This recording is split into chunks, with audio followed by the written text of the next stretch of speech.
Director of Recruiting, Steve Wiltfong. Steve, Moga picked the Ducks. So what led the quarterback choosing to play for Dan Lanning and company? Yeah, big position of need for Oregon this cycle. Luke Moga was a guy that Will Stein, Dan Lanning, and the staff zeroed in on.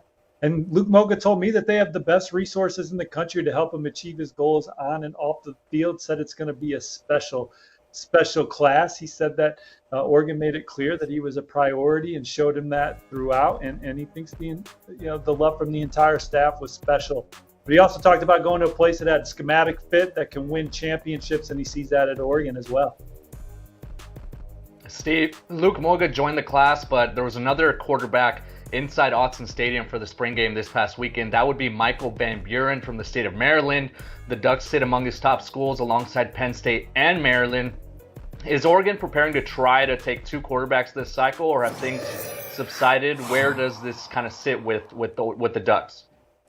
Yeah, absolutely. With Bo Nix exhausting his eligibility after the season, Luke Moga would be the third quarterback on scholarship. They want to have four, so they'd like to take two this cycle, and they're all in on Michael Van Buren.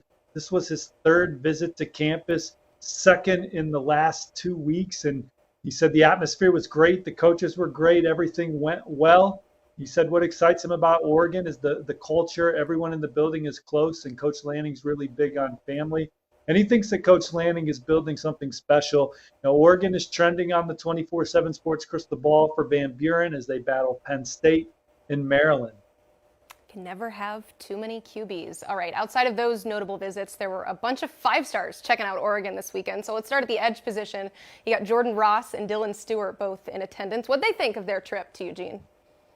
Well, I spoke to Jordan Ross. He said he had a great time in Eugene. The coaches are very welcoming and trying to build a relationship with everyone. And he'd say that Coach Lanning talked about what Coach Lanning's about to accomplish at Oregon. So many players talked about a potential national championship program at Oregon. Jordan Ross was one of them. And he also pointed to the player development and the track record that the players or the coaches on this staff have, specifically Coach Dan Lanning on the defensive side of the ball. What he did at Georgia and then quickly did here in his first year at Oregon is exciting to players like Jordan Ross and Dylan Stewart. Oregon's a program that I've kind of earmarked as one to watch in this recruitment. Georgia's the one that I have said that I think is in the best position. You have Alabama and South Carolina in there for Dylan Stewart as well. Ohio State has made a great run here in the Dylan Stewart sweepstakes over the last month or so. He's definitely excited about the Buckeyes, Michigan and Penn State, two others, but Oregon is in the middle of that one, and I'm not counting out Miami for Dylan Stewart as well as he continues through his process. If we know one thing about Dan Lanning, Steve, even dating back to his time at Georgia, is that he doesn't shy away from these high-profile recruiting battles. A couple other big names that were in Eugene: Brandon Baker, the 5-star offensive tackle, and 4-star linebacker Justin Williams. What can you tell us about the process with them and where Oregon might sit with both of those players? Well, Brandon Baker, the number one offensive tackle in the 24/7 Sports player rankings. Our colleague Greg Biggins has said it. I think you and I have echoed it at various points talking to sources, but Oregon at one point was considered the team to beat for him early in this process when Mario Cristobal and company were in Eugene. And I think coming out of this visit, talking to sources, Oregon's in excellent position for Baker moving forward. He's one of the most coveted players on the board for Lanning and company this cycle, and I think that they're in an interesting spot moving forward as they battle schools like Miami and Mario Cristobal for him. He's got official visits planned for Ohio State and Georgia per Greg Biggins, so they're certainly in the middle of it for him. Michigan, 2 straight Joe Moore Awards. They're trying to get Baker on campus, but sounds like this was an awesome visit to Oregon for Brandon Baker as they replant themselves as a major player in his recruitment. And then Justin Williams, I've had a long time 24/7 Sports crystal ball forecast on Oregon for the Oak Ridge product, number 3 linebacker in the land per our 24/7 Sports rankings. Now, Alabama and Georgia are 2 other schools that he's definitely excited about right now. You can never sleep on Texas A&M in a recruitment like this, but I still like Oregon in their position for Justin Williams as they continue here. And now it's just about maintaining the lead in this recruitment moving forward with, the schools I mentioned also in play. That's not going to be easy to do, but he likes everything about Oregon, loves the staff, is really connected with them. And I think they're going to have a great shot at him I think they have a great shot at Kamar Mathuti, and I think they're very much in it for Braden Platt, two other coveted linebackers that were in Eugene over the weekend. Sounds like a successful weekend. We're having a successful show so far. We already have 50 likes, so that means I'm going to ask you all for 100. So if you have not hit it, that's what it looks like. Looks like Steve Wiltfong and the double thumbs up. Go ahead, hit that like button. We'd love to reach 100 by the end of the show, but we have more recruiting news to talk about because there was another five-star visiting Oregon this past weekend, and that's defensive lineman David Stone. Some competition, though, for Dan Lanning and company because he recently took a trip to Norman, Oklahoma, and the Sooners lead in the crystal ball for his services. So, Steve, coming off those two trips, where does his recruitment stand right now? Well, we can start with Oregon because he was just there this weekend, and David Stone says he's going to be back in Eugene for an official visit down the road. Them and Oklahoma are the programs that he has marked for official visits right now. So in past episodes of Whip Around and past recruiting shows, we've kind of said Michigan State was maybe the biggest challenger to Oklahoma for the Oklahoma State native who's playing football at IMG Academy. But now it looks like Oregon has made a big move there. You know, he said that the first impression of his visit at Oregon was his best first impression visit of all time. He said that Oregon blew it out of the water, came in not expecting much, but for his first impression, they did better than any other school. He said the scenery was beautiful. The fans were amazing. Did you guys see videos from Autzen Stadium? It looked like an awesome atmosphere. Yeah, he talked about the coaches and everything was just well put together. And he said they're all hyped for the upcoming season. He thinks it's going to be a special defense there. He's really clicked with Coach Lupoy, Coach Tony, Coach Lanning, and has been building a relationship with them for a while and said it was awesome to hang out with them in their environment. And he talked about how knowledgeable that staff is. And so Oregon is a program rising in this recruitment. We've seen Miami rise with 2 visits this spring as well. Went back-to-back weekends. One time he went with his teammates. Another time he loved it so much, he's like, Mom, you got to come out to Coral Gables. So she booked a ticket, came out to Miami. And Jason Taylor is one of the big reasons why he likes Miami. What's better than to learn from a person that's walked the walk he wants to walk, David said, and Coach Jason Taylor. So the Hurricanes are in the middle of that one, but I still have my crystal ball on Oklahoma. And here are the Sooners, right? They're coming off a top 5 recruiting class last year, number 4 in the 24/7 sports standings. And so much has been made about the slow start this year. Is it because of the season that Oklahoma had last year? No, it's because of their top targets and their timetable.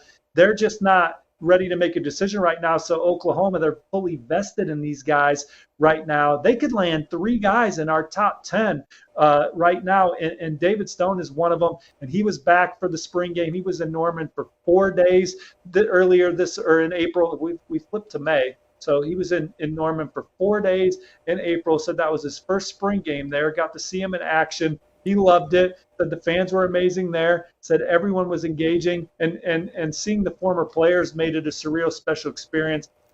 But he loves Venables. Coach Venables loves Todd Bates. Talked about them being successful at Clemson, and says it's only a matter of time before Oklahoma gets back where they were, a top 5 program in the country. He said this past season was a one-off. They're going to quickly turn things around. He talked about how vested the players are in Coach Venables, and he trusts Coach Venables as well. Sticking with Oklahoma, Stephen, you kind of alluded to it just now, talking about some other 5-stars that Oklahoma is really, really high on right now. Williams and Nwaneri, the defensive lineman, and Bryant Wesco, the 5-star wide receiver. What's the buzz with both of them and their relationships in Norman? Yeah, Williams Nwaneri, the number 1 defensive lineman in the country. Bryant Wesco, number 3 receiver. Oklahoma has a great shot to land both. I might even say that Oklahoma has the edge for Wesco, but I am not sleeping on TCU there. Has a great relationship with Coach Kelly, and obviously with Quentin Johnston going in the first round. The season TCU just had 8 draft picks. They should not be slept on. He also likes Clemson a whole lot. I wouldn't be surprised if he's there for his official visit the first weekend of June, depending on his track schedule. And then LSU very much in the middle of it with the family ties to that state. But Oklahoma is a program that he's super high on. Emmett Jones, their receivers coach, is one of the top recruiters of that position, not talked about. Places like Texas Tech on his resume, but now with the logo at Oklahoma, he can really flex his muscles recruiting a guy like Bryant Wesco. They recently landed Zion Carney. They have KJ Daniels committed at the position. Those are 2 guys that run sub-11 And if they can add Bryant Wesco to that, who's as explosive as they come at the position, Oklahoma trending for maybe one of the best receiver classes in the country. And then Nwaneri is one of their top overall players on the board. He's been to Oklahoma as much as any other program on his short list alongside Mizzou, and I think they're in the top two. We talked about it a couple episodes ago. I think Tennessee might have the edge right now, but his closest relationship from a staff standpoint is with Coach Venables, Coach Bates, and Coach Chavis. Coach Chavis, those three guys he feels close with, trusts them, loves the direction of the program, similar to David Stone. And so Oklahoma's got a great chance to land him. And this could be another special class for Brent Venables and company. Certainly need to continue to stack those classes. Steve, we talked about your trip out west on Thursday's show. One of the things you did during your visit that we didn't talk about was to check out Arizona State and speak with the head man, Kenny Dillingham, a big rebuilding project that he's taken on. But what was your biggest takeaway from that conversation? Well, the energy in the building at Arizona State is off the charts. The players love hanging out in the facility. I've been fortunate enough to visit a lot of college facilities, and I don't know if I've ever seen so many players just milling around, hanging out in the facility, having a good time. And Coach Dillingham's in the middle of it, joking around with players, getting on one player who's from the area, who's a Lakers fan. I mean, he's a diehard Suns fan that had just went to one of their playoff games the night before, but he loves being back in his hometown. Obviously went to school at Arizona State. At one point had thoughts of being a lawyer, but football is where his heart's at. And to be back at his alma mater, he's living his best life right now. And it's carrying over to his football program and their culture. He said, we want to have more fun in the country, working harder than anybody in the country. That's his vision for the place. And nobody's working harder on the trail. Kenny Dillingham has always loved recruiting, and any program that he's been at, they've been in the middle of recruiting some of the best quarterbacks in the country. And that also holds true here this cycle as they try and land Elijah Brown and Isaac Wilson. I think Arizona State's in the top two for Elijah Brown with Stanford. Maybe Blair's got some intel better than mine, but I think they're on the short list for Isaac Wilson as well, alongside Utah and some others. But it's a fun environment at Arizona State. He plays chess with his players. He plays Madden with his players. He plays spades with his players. He plays basketball, talks trash with his players, and now he wants to add guys like Elijah Brown, Isaac Wilson to the fold, Blair.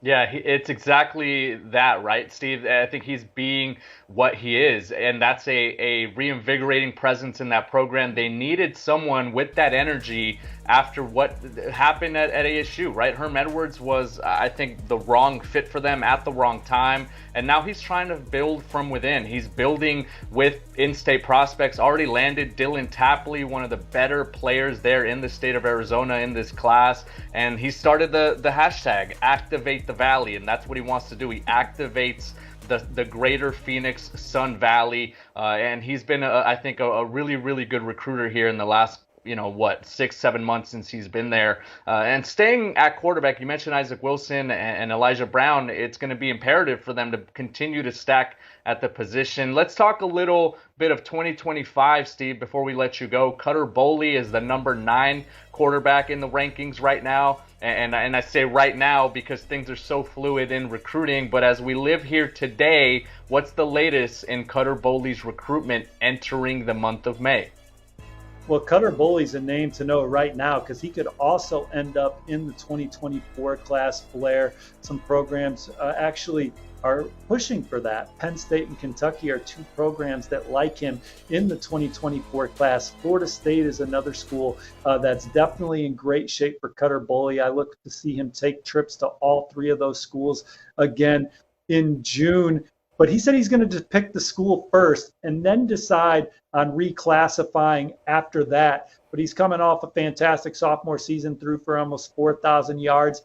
And he's a guy that's incredibly coveted at the position.